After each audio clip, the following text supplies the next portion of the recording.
Já, enn einn dagurinn runnin upp sem að við getum eignað okkur og eignum okkur auðvitað því við getum ekkert annað. Og við erum að svona farin að kannski undirbúa jólin aðeins meira í dag heldur en við gerðum í gær og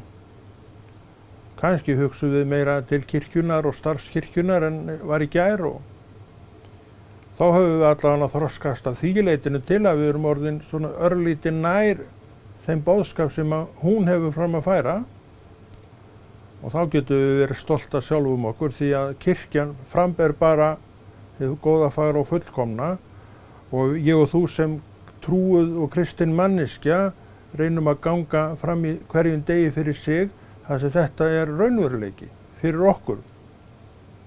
Og þú getur alveg verið með í þessu raunveruleika og þú getur alveg nota þennan mánuð einmitt til þess að peppa þig svolítið upp í það að hugsa kirkjuna og hugsa hlýlega til kirkjunar sem þú kannski hefur ekki gert en getur alveg byrjað á núna því að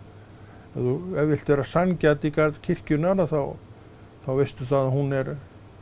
bara, já, þetta er gott verk sem hún hefur unnið og hún hefur breytt hér mörgu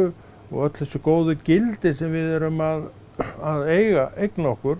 eru öll frá henni komin og jólin eru í raun angi af starfi kirkjunar.